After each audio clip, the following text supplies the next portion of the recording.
भड़वा होता है ना, कंगी शिल्प कला होती है, बांस शिल्प कला होती है, उनके बारे में और त्योहारों के बारे में।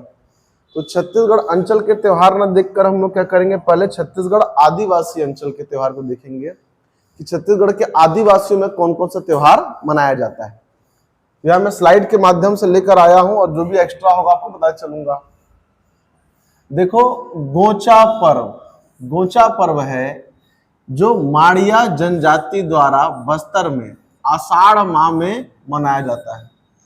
देखो सर, ऐसा है कि जब बस्तर में क्या होती है कि बस्तर दशहरा की शुरुआत होती है, तो उस समय क्या होता है कि बस्तर दशहरा के शुरुआत में ही, शुरुआत होता है आषाढ़ माह से, और आषाढ़ माह में ही माड़ियाओं के द्वारा गोचा पर्व मनाया जाता है।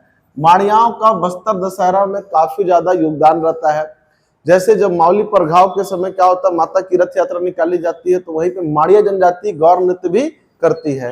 तो गोचा पर्व जो है वो एक्चुअल में बस्तर दशहरे के शुरुआत में आषाढ़ माह के माह में मनाया जाता है। जनजाति कौन सी होती है, माड़िया। उसके बाद होता है हमारे पास अगला दियारी पर्व। ये मोस्टली कहां पर है बेटा, तो बस्तर के क्या होते हैं, ये त्योहार होते हैं। गोचा पर्व दियारी त्योहार गोंड जनजाति द्वारा फागुन माह में मनाया जाता है। कौन से माह में, फागुन। दियारी पर्व एक होता है दियारी, दियारी सर अलग है और दियारी पर्व अलग है ना। गोंड जनजातियों द्वारा फाल्गुन माह मनाया जाता है। एक हमारे पास दिया दियारी। माड़िया और भतरा, ये भी कहाँ की जनजातियां हैं, तो बस्तर की जनजातियां हैं।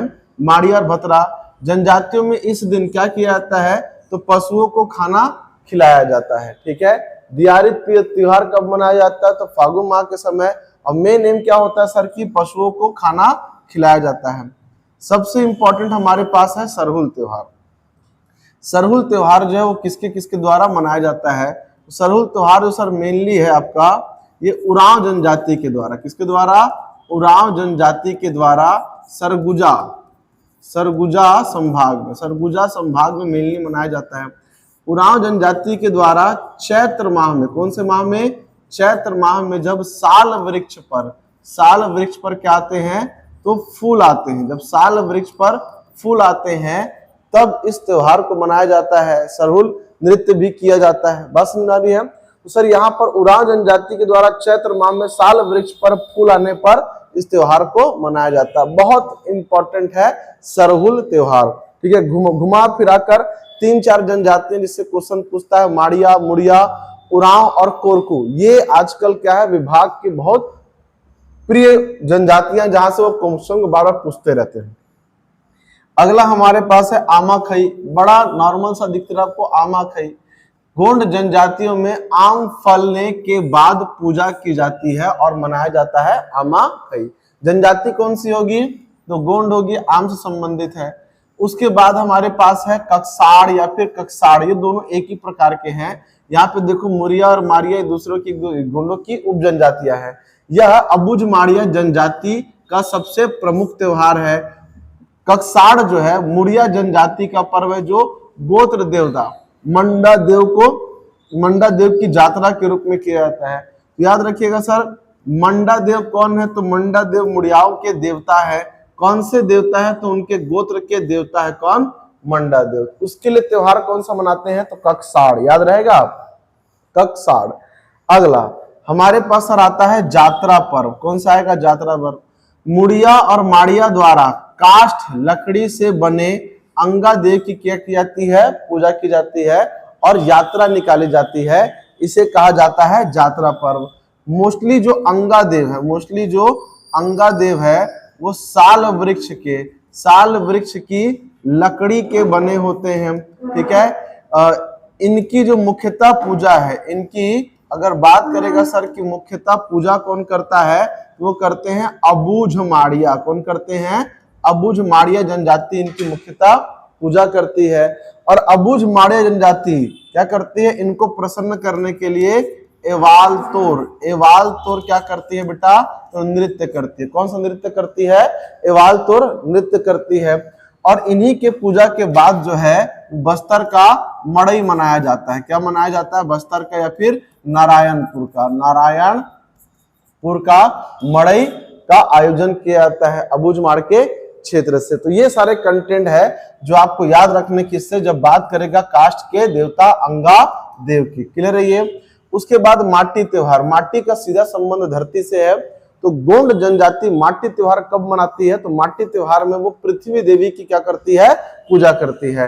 गोंड जनजाति द्वारा बस्तर संभाग में पृथ्वी देवी की पूजा करने हेतु माटी त्योहार मनाया जाता है। माटी से याद रहेगा सीधा मिट्टी मतलब धरती माता। जात्रा पर्व, तो जात्रा किसकी निकाली जाती, कास्ट। और कास्ट के बने देवता कौन है, तो अंगा देव है।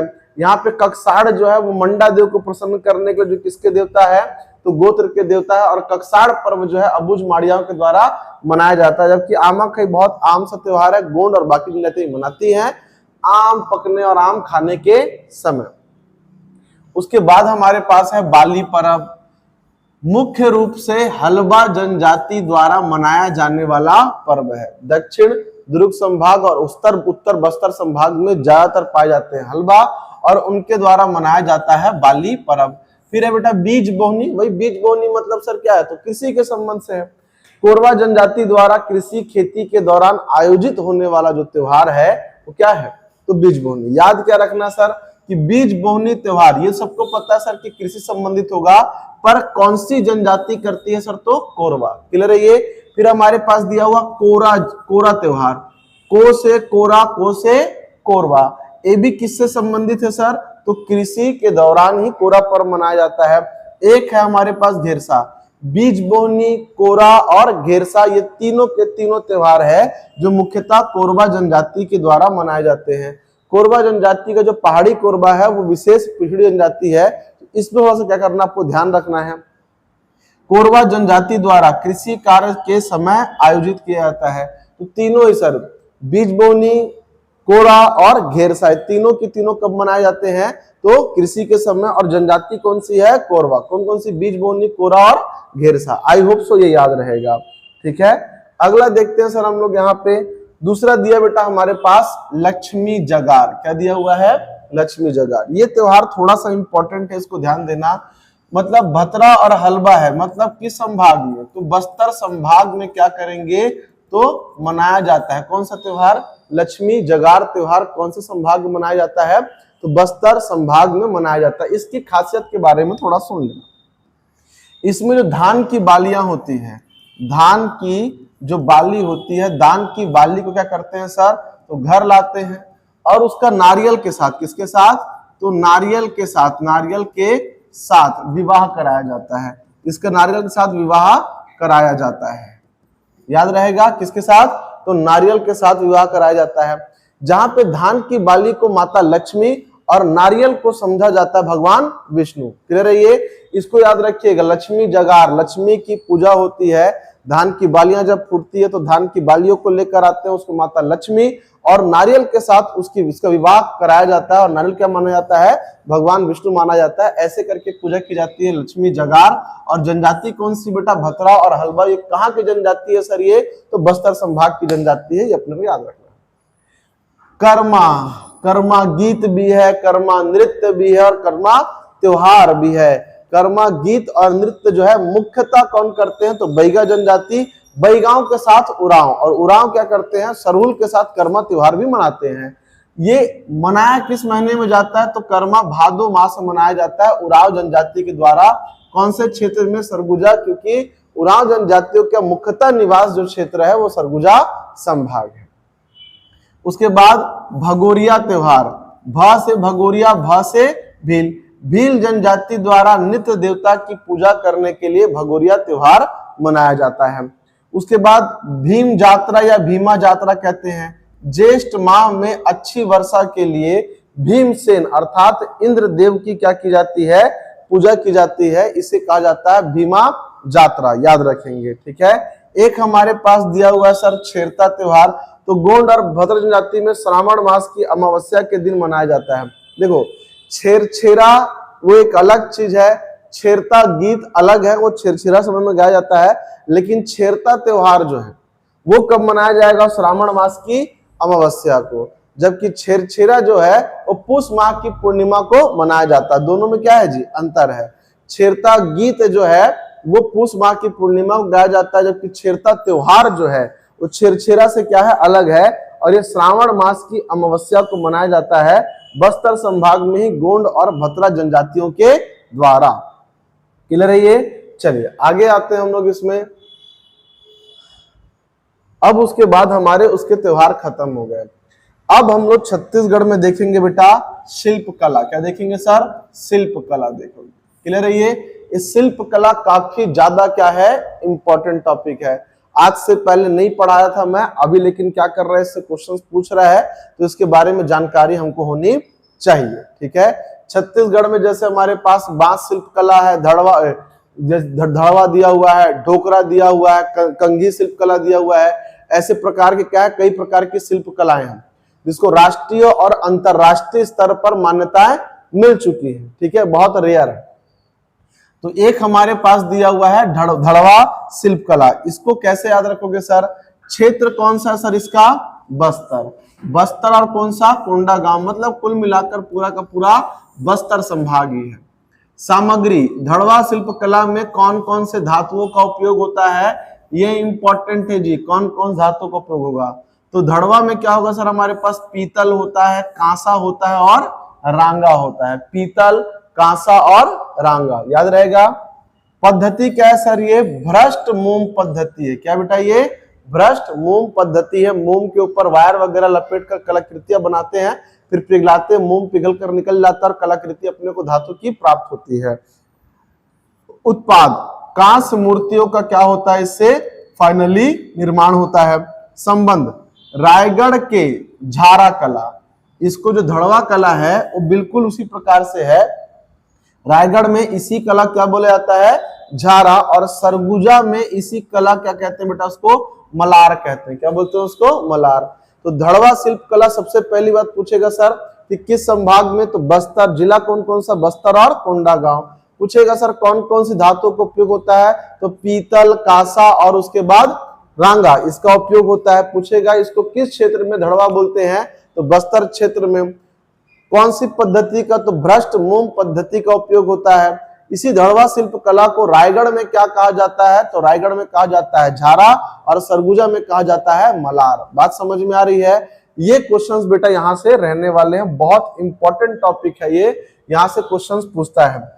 दूसरा सर हमारे पास दिया हुआ है काष्ठ शिल्प कला। ये कैसे पीछे छूट सकता है? काष्ठ मतलब लकड़ी। अभी लकड़ी के लिए क्या मिल चुका है? तो छत्तीसगढ़ में कई सारे काष्ठ शिल्प कलाकारों को पद्मश्री भी मिल चुका है ना, 2025-24 में मिला है। प्रसिद्ध बस्तर की काष्ठ कला क्या है जी? विश्व प्रसिद्ध है। प्रमुख जनजातियां, मुड़िया जनजाति इसके लिए विशेष रूप से प्रसिद्ध है, इसको ध्यान रखना है सर। 43 प्रकार की जनजातियां और उसमें 161 उप जनजातियों में हमारे पास मुड़िया जनजाति जो है, जो काष्ठ शिल्प कला के लिए क्या है? बहुत ज्यादा प्रसिद्ध है। निर्मित वस्तुएं, तो कलात्मक मूर्तियां बनाते हैं, खंबे बनाते हैं, जिसमें हमारे पास मृतक स्तंभ होता है। क्या होता है? मृतक स्तंभ। और तीर धनुष तो हमारा वर्ल्ड फेमस है। जनजातियों के क्या होते हैं? काष्ठ स्तंभ। एक होता है बेटा अनाल गढ़िया, या उसी बोलते हैं हनाल गढ़ा, या फिर उकरस्कल बोलते हैं उसको। माड़िया जनजातियों का क्या होता है? ये मृतक स्तंभ होता है। मृतक स्तंभ मतलब जब आदमी मरता है तो उसके बाद स्तंभ गड़ाया जाता है और वो काफी ज्यादा आकर्षक बनाते हैं इन लोग। एक होता है मेघनाथ स्तंभ। मेघनाथ स्तंभ जनजाति कौन सी होती है? कोरकू जनजाति संबंधित है। एक हमारे पास है घोटुल, जो मुड़ियाओं का घोटुल होता है वहां पर, तो मेघनाथ स्तंभ, घोटुल स्तंभ। और उसके बाद एक होता है सेमल स्तंभ। भतरा जनजाति होली डंडारी नृत्य के समय क्या करती है? इस स्तंभ की स्थापना करती है। काफी ज्यादा क्या है? ये इंपॉर्टेंट है। तो याद रहेगा सर हमारे पास कि काष्ठ शिल्प कला मुख्यतः कौन करती है? मुड़िया करती है कि नहीं? कौन कौन सा बेटा हमारे पास? अनालगढ़िया दिया हुआ है, मेघनाथ दिया हुआ है, घोटुल दिया हुआ है, और क्या दिया हुआ है? सेलम। ठीक, इसको याद रखना सर। ये भी मुख्यतः कहां पर? तो बस्तर संभाग में। अगला सर हमारे पास आता है मिट्टी शिल्प कला। क्या है? क्ले क्राफ्ट दे रखा है। क्ले मतलब मिट्टी से बनाना। तो विशेषताएं हैं सर, मिट्टी से विभिन्न खिलौने और मूर्तियां बनाना, इसको रजवार शिल्प कला कहा जाता है। किस क्षेत्र में? सरगुजा क्षेत्र में। ठीक है, रजवार मिट्टी के जो होते हैं शिल्पकार कहलाते हैं। और बस्तर में क्या कहलाएगा? मिट्टी शिल्प कला कहलाता है।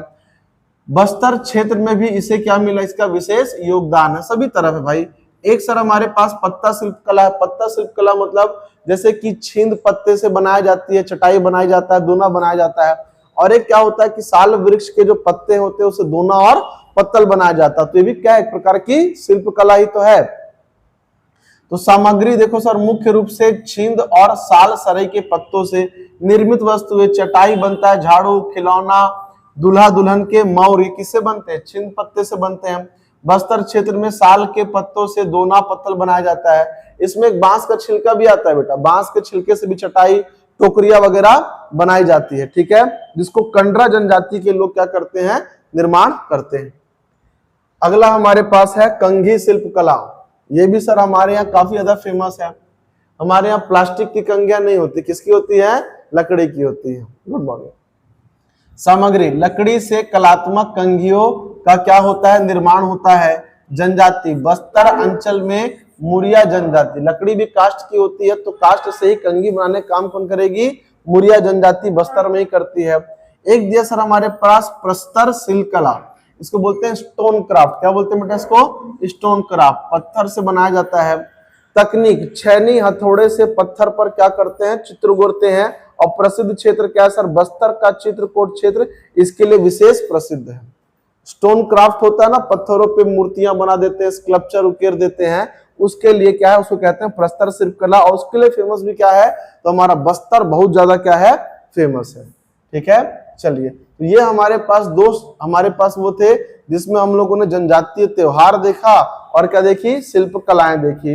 तो इसको कम से कम करिएगा, डेली 2 टॉपिक 3 टॉपिक में कवर करा रहा हूं, ठीक है। फिर उसके बाद जैसे ही मेन टॉपिक खत्म होंगे हम जनजातियों को कोर स्टडी करना क्या कर देंगे? प्रारंभ कर देंगे, ठीक है।